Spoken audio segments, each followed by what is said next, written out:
Hello बच्चों, स्वागत है आपके इस बहुत ही खास वीडियो में जिसमें हम आज लेके आए हैं रियल नंबर्स का लेक्चर नंबर 3। ओके, यानी कि पार्ट नंबर 3, जिसमें हम आज आपको पढ़ाएंगे कि अगर कोई नंबर फ्रैक्शनल फॉर्म में है तो वो कितने नंबर के बाद टर्मिनेट हो जाएगा, या है तो टर्मिनेट होगा कि नहीं होगा, वो आज हम आप लोगों को बताएंगे। ठीक। दूसरी चीज, रैशनल और इरेशनल प्रूफ करना, जैसा कि हमने पिछले पार्ट में कहा था, √2 को और √3 को, √5 को, 3 माइनस √5 को, 9 माइनस √9 को। अच्छा एक बात बताओ, 3 प्लस √9 रैशनल है या इरेशनल है? 3 प्लस √9 रैशनल है या इरेशनल है? अरे सर ये क्या है, ये तो रैशनल है। ये रैशनल है भैया, अरे रैशनल है यार। √9 कितना हो जाएगा? 6 हो गया आंसर। हो गया कि नहीं ये बताओ हमका। हो गया, बहुत बढ़िया, ऐसे ही करना। चलो देखें, आओ देखें, चलो देखो। सबसे पहले तो ये देखो कि टर्मिनेट और नॉन टर्मिनेटिंग। ओके, टर्मिनेटिंग और नॉन टर्मिनेटिंग देखो कैसे समझते हैं, आओ देखें। सबसे पहले तो आप लोगों को देखना है, मान लो ये एक फ्रैक्शन है 17/8, 17/8। दूसरा फ्रैक्शन देखो 27/32। ठीक। तीसरा फ्रैक्शन देखो 23/27। तीसरा फ्रैक्शन। अब हमने ये बताना है कि इनमें से अगर मैं 8 को 17 से डिवाइड करूं, ठीक, 8 को 17 से डिवाइड करें तो कितने डेसिमल के बाद टर्मिनेट हो जाएगा, और अगर होगा तो कितने के बाद। ठीक। तो सबसे पहले चलो बाकी सारे मिटा दे, सबसे पहला देखते हैं 17/8 का।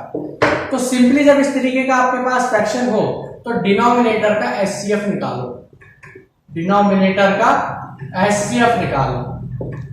कितना है? 2 की पावर 3। सो अगर मैं इसको 17/2 की पावर 3 लिख दूं, कोई प्रॉब्लम? 17/2 की पावर 3 लिख दूं, कोई प्रॉब्लम? ठीक। दूसरी चीज आप लोग को ये देखना है, डिनोमिनेटर में अगर 2 की पावर है, या यानी कि a/2 की पावर n इंटू 5 की पावर n है, तो ये अगर ये आपके पास एक्सप्रेशन है तो ये टर्मिनेट हो जाएगा, अदरवाइज टर्मिनेट नहीं होगा। आई बात समझ में? डिनोमिनेटर में 2 की या 5 की पावर होनी चाहिए बस। अगर कोई तीसरी आ गई तो वो टर्मिनेट किसी भी हालत में नहीं होगा। ठीक। तो यहाँ पे 2 की पावर में है, तो अगर मैं इसको 5 की पावर 3 इंटू 5 की पावर 3 से मल्टीप्लाई और डिवाइड कर दो तो कोई प्रॉब्लम? अरे भाई सेम चीज है, आपस में कैंसिल हो जाएगा, तो हमारे पास तो यही बचेगा। बचेगा तो यही हमारे पास, कुछ चेंज तो हुआ नहीं क्वेश्चन में हमारे। तो मैंने एक साइड मल्टीप्लाई किया और दूसरी साइड डिवाइड कर दिया। सो 17 गुणे 5 की पावर 3 अपॉन 2 की पावर 10 इंटू 5 की पावर 3। आप लोगों ने ये पढ़ा होगा a की पावर m इंटू b की पावर m, तो ये हो जाता है ab की पावर m हो जाता है। सो 105 की पावर 3 कितना हो जाएगा? 125।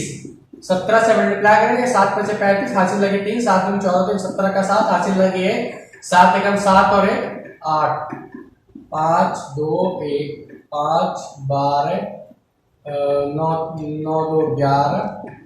ओके, 21 तो 25 आ गया है। ठीक। अगर हम इसको यहाँ पे सॉल्व करें 17 इंटू 5 की पावर 3 को, 17 यानी 5 की पावर 3 को, तो यानी कि 2125 आ जाएगा, और नीचे 10 की power 3। So 2.125 is the answer of this expression. अब देखो एक बात, देखो यहाँ पे कि यहाँ पे 2 की पावर और 5 की पावर कितनी है? 3, और ये टर्मिनेट भी 3 डेसिमल प्लेस के बाद हुआ है। है ना। ये भी तो लॉजिक देखो, टर्मिनेट भी 3 के बाद ही हुआ। और कोई देख लो, अब देखें और कोई देख लेते हैं। फॉर एग्जाम्पल 2/4 ले लो, ठीक, 1/2, 2 की पावर 1 है इंटू 5 की पावर 1 इंटू 5 की पावर 1, ठीक। सो अब ये क्या आ जाएगा, ओके, सो ये आ जाएगा 5/10। सो यहां से 1/2 अगेन यानी कि 0.5 n की पावर 1 थी, तो कितने डेसिमल के बाद टर्मिनेट हुआ, 1 डेसिमल के बाद टर्मिनेट हो गया। यानी कि जो हाईएस्ट पावर 2 की होगी उतने ही नंबर के बाद वो टर्मिनेट हो जाएगा। तो बात समझो सीधी, फिर से समझो, 17/8 है। सिंपली आपको इसका ये पूछा गया, मान लो कि टर्मिनेट होगा कि नहीं होगा, सिर्फ इतना पूछा गया है। सबसे पहला सवाल टर्मिनेट होगा कि नहीं होगा। सिंपली आपको इसका एचसीएफ निकालना है, 8 डिनोमिनेटर का एचसीएफ निकालो, ठीक, फैक्टर निकालो, एचसीएफ निकालो, जो मर्जी हो करे, ठीक। अगर ये 2 की पावर 3 में आ रहा है, अदरवाइज 5 की पावर कुछ भी आ रहा है, 3, 2 और 5 की पावर में कुछ भी आ रहा है, तो ये टर्मिनेट हो जाएगा, अदरवाइज नहीं होगा, ठीक। फॉर एग्जाम्पल 17/27 में अगर कह दूं तो यहाँ पे 17/3 की पावर 3 आ रहा है, ठीक। या 27 हटा के मैं यहाँ पे 18 कर दूं, 3 की पावर 3 ये भी नहीं होगा, 18 कर दूं यहाँ पे, तो यहाँ पे 2 की पावर, ओके, 2 इंटू 3 की पावर 2, ठीक। तो देख लो यहाँ पे 3 की पावर आ रही है, तो ये किसी भी हालत में टर्मिनेट नहीं हो सकता, ठीक, किसी भी हालत में टर्मिनेट नहीं हो सकता। बहुत बढ़िया। और बात करें 2 की पावर में आ रहा है, यानी कि टर्मिनेट हो जाएगा, ठीक। दूसरी चीज, अब ये पूछा गया है कि अगर टर्मिनेट हो रहा है तो कितने नंबर के बाद टर्मिनेट होगा, यानी कितने डेसिमल प्लेसेस के बाद टर्मिनेट हो जाएगा। डेसिमल के बाद की प्लेसेस पूछ रहा है, पहले की नहीं। डेसिमल के बाद की प्लेसेस, कितने प्लेस के बाद ये टर्मिनेट हो जाएगा। तो कुछ नहीं, जैसे मान लो 2 की पावर 3 है और 5 की पावर 4 है, तो ये सिर्फ और सिर्फ 4 डेसिमल के बाद टर्मिनेट हो जाएगा, ठीक। यानी कि जो भी नीचे डिनोमिनेटर की हाईएस्ट पावर होगी, डिनोमिनेटर की हाईएस्ट पावर जो भी होगी, तो आप डिनोमिनेटर की हाईएस्ट पावर कितनी है, 3, तो 17/8 2.125 आता है कि नहीं आता, तो देख लो 3 डेसिमल के बाद टर्मिनेट हो रहा है, ठीक। आई बात समझ। यानी कि अगर आपसे पूछा जाए कितने डेसिमल प्लेसेस के बाद होगा, सबसे पहले उसका एचसीएफ निकालो, 2 और 5 की पावर में है तो टर्मिनेट होगा। उसके बाद अगर टर्मिनेट होगा ही नहीं तो क्वेश्चन ही नहीं बनेगा ना। टर्मिनेट अगर हो रहा है तो 2 क्वेश्चन और बनेंगे, कितने डेसिमल के बाद टर्मिनेट होगा, और टर्मिनेट होगा तो उसका डेसिमल एक्सपेंशन क्या होगा, ठीक, डेसिमल एक्सपेंशन क्या होगा, ठीक है। सो 17/8 को अगर मैं आपसे कहूं सिंपली, आपसे तो आपको डिवाइड करने में कोई प्रॉब्लम नहीं होगी, नहीं होगी ना, होने भी नहीं चाहिए, मैं बताऊंगा। 17/8 सिंपली 2.125, क्यों, क्योंकि ये 3 डेसिमल के बाद क्या हो रहा है, टर्मिनेट हो रहा है। कैसे पता चला, हमने 8 का एचसीएफ निकाला, 2 की पावर 3 इसकी हाईएस्ट पावर है, सिंपल। तो ये था तरीका फाइंड करने का। अब बात करते हैं कुछ क्वेश्चंस। यार चलो, एक तो मैंने सिंपल से निकाल के बता दिया, अब हम लेते हैं थोड़ा डिफिकल्ट। 25 नहीं यार, सिंपल लेंगे तो मजा नहीं आएगा, थोड़ा सा बड़ा अजीब सा लेते हैं। 49/625 बहुत बढ़िया।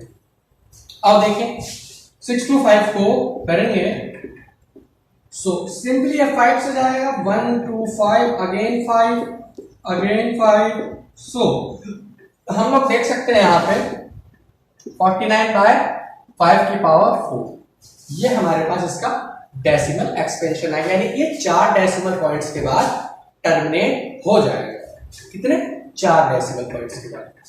अब बात करते हैं कि अगर मैं पूछूं कि इसका आंसर कितना होगा, यानी कि अगर हम 625 को 49 से डिवाइड करें, इसका आंसर कितना आएगा, तो वही चीज हमें यहाँ पे फाइंड करनी है। आओ देखें कैसे फाइंड करेंगे, आओ देखें 49/625, इसको अगर हम लिखें तो ये हो जाएगा 5 की पावर 4। अब आपको ये चीज ध्यान रखनी है कि डिनोमिनेटर में और न्यूमरेटर में सेम नंबर ऑफ 5 2 की पावर को ऐड करना है। यानी कि अगर मैं इसको 2 की पावर 4 से मल्टीप्लाई और 2 की पावर 4 से डिवाइड कर दूं तो देखो यहाँ पे क्वेश्चन में हमारा कोई भी चेंज नहीं आएगा। अब चलो ये तो सिंपल सा था, ये तो समझ गए आप लोग। अब मान लो अगर 49 5 की पावर 4 इंटू 2 की पावर 3 होता, तब आप लोग इसको कैसे कंपेयर करते? क्योंकि यहाँ पे हम तीसरा कोई पावर नहीं लगा सकते। फिर हम लोग यहाँ पे सिंपली इसको 2 से डिवाइड करते हैं और 2 से मल्टीप्लाई करते हैं, तो ये भी 2 की पावर 4 हो जाता है और यहाँ 2 से 2 कैंसिल हो जाएगा। क्वेश्चन में भी कोई चेंज नहीं आएगा। बात समझ में आ रही है आप लोगों को मेरी? ठीक, तो इस तरीके से आप इसको ले सकते हैं, फील लेके समझो। ठीक, तो ये आपस में कैंसिल हो जाएगा, क्वेश्चन में कोई चेंज नहीं आएगा। अब आप लोग 2 की पावर 4 कितना होता है? 16 को 49 से मल्टीप्लाई कर लो, 9 6 54, 5 24 29 इंटू 9 49 18 एंड 7, यानी कि कितना आ जाएगा? 784 अब देखो आपने पढ़ा ही है a की पावर m इंटू b की पावर m, तो हो जाता है ab की पावर m। ठीक, तो हो जाएगा 10 की पावर 4। सो सिंपली 10 की पावर 4 यानी कि 4 डेसिमल पीछे 0.0784। So this is your answer. ठीक, आप चाहो तो इसको डिवाइड करके देख सकते हो। 784 आओ यहाँ पे हम लोग 0.0784 याद रखना, 0.0784। हाँ जी, तो क्वेश्चन क्या था हमारा? 49 डिवाइडेड बाय 625, यही था क्वेश्चन हमारा। आओ देखें, पॉइंट लगा दे सबसे पहले, 490 हो गया, कोई फर्क नहीं पड़ा। फिर 0 लगा दिया, एक 0 और बढ़ गया। इतना तो पता ही होगा, 10th में आ गए यार, इतना तो आना चाहिए। अब इसको हम लोग देखो, वहां पे 784 है, हम रैंडमली सोचते हैं, उसको मान लो भूल जाओ, लेकिन याद रखना यार। ठीक, अब आओ देखें, 625 को 7 टाइम्स करते हैं, 7 35 3 7 to 14 एंड 3 17 1 642 है 43। सो आप लोग देख सकते हो, इसमें अगर हम लोग 625 और ऐड करेंगे सो 0 मैक्सिमम 5000 हो जाएगा आई थिंक। ठीक, तो ये कितना हो जाएगा? 5000। तो हमें बड़ा नहीं लेना, तो सीधा 7। सो 4 3 7 5 से इसको माइनस करेंगे।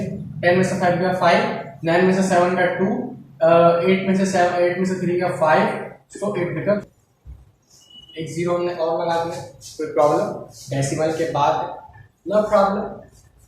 चलिए, क्योंकि डेसिमल लगाने के बाद हम लोग लगा सकते हैं, तो 8 टाइम्स ले लेते हैं हम लोग 5000, तो हमारे पास कितना बचेगा? 250। 2500 ले लिया। अब 625 इंटू 625 कितना हो जाएगा हमारा? आई थिंक 1250 हो जाएगा, है ना? क्योंकि 600 1200 और 25 50 हो गया। ठीक, तो यानी कि 4 टाइम्स में 2500 कैंसिल हो जाएगा। तो देख सकते हो आप लोग कितना आंसर आ रहा है? 0.0784। आई बात समझ में? तो इस तरीके से आप लोग कंफर्म भी कर सकते हो कि डेसिमल एक्सपेंशन कितना है। आप यहां से मैंने आपको सिंपली बता दिया। ठीक, अब आप लोग इतना बड़ा डिवाइड करोगे यार, उससे बेटर ऑप्शन तो यही है आपके पास कि आप इस तरीके से उसको सॉल्व कर लो। इस तरीके से आपको सिंपल भी पड़ेगा। मान लो आप अपने दोस्त से बेट लगाई, मान लो वो 8th क्लास में है, आप 10th क्लास में। ठीक, आपने उससे बेट लगाई कि 15,625 और 73 मान लो, ये हमारे पास क्वेश्चन है। ठीक, और मान लो उसने आपसे पूछा कि ये कितने डेसिमल के बाद डिवाइड हो जाएगा, यानी कितने डेसिमल प्लेसेस और लगेंगे इसको डिवाइड करने में। ठीक, सो अब आपका जो 8th क्लास का दोस्त है वो इसको डिवाइड करेगा। सबसे पहले मत्था बच्ची करेगा दुनिया भर की।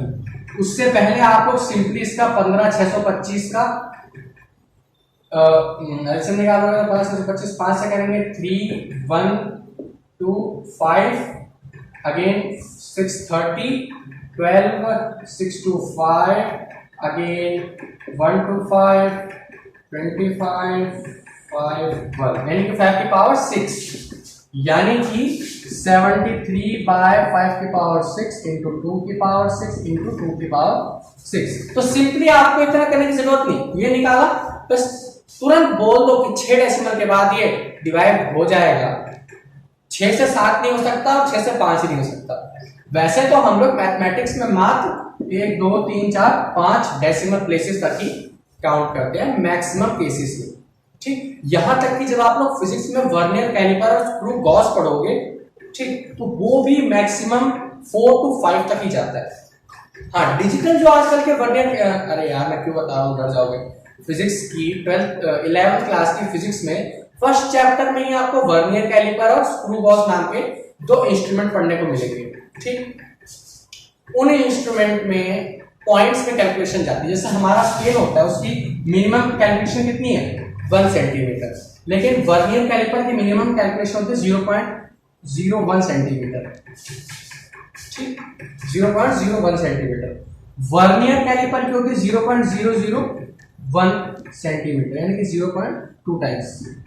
लेकिन जो डिजिटल वर्नियर कैलिपर है उसकी 0.0004 यानी 3 या 4 तक जाती है। और मैं आपको बताऊं सेंटीमीटर्स में। दूसरी चीज स्क्रू गॉस की अगर हम लोग देखें डिजिटल की, तो वो 0 to 0 पॉइंट मतलब 8 प्लेसेस तक, ओहो 8 प्लेसेस तक हो जाती है, ठीक, यानी कि 0.00000001 8 प्लेसेस तक, ठीक है। सो इसी तरीके से आपको सिंपली बताना है, मैं मैथ पढ़ा रहा था कहां फिजिक्स है ना। सो आप लोग देख सकते हो सेम उसी के तरीके से है।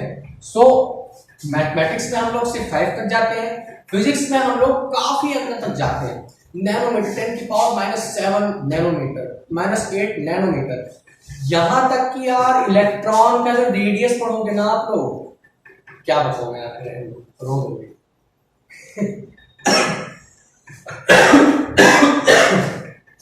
सॉरी, ठीक है। तो ये सब आपको पढ़ना है सिंपली, बहुत ही सिंपल सा टॉपिक है, ये आपको आना चाहिए। वीडियो काफी लंबी हो गई, ठीक है। तो चलो यार इस वीडियो को भी यहीं पे एंड करता हूं मैं। अगले वीडियो में आप पक्का मैं आपको √2 √5 वगैरह को इरेशनल प्रूफ करना सिखा दूंगा। अब इस चैप्टर के सारे कॉन्सेप्ट लगभग कंप्लीट हो चुके हैं, बस लास्ट कॉन्सेप्ट हमारा वही है, √2 √5 को इरेशनल प्रूफ करना। सो कंप्लीट उसके लिए अलग वीडियो बना लेंगे, ठीक। सो आज की वीडियो के लिए बस इतना ही। पढ़ाई करते रहिए, ऑल द वेरी बेस्ट।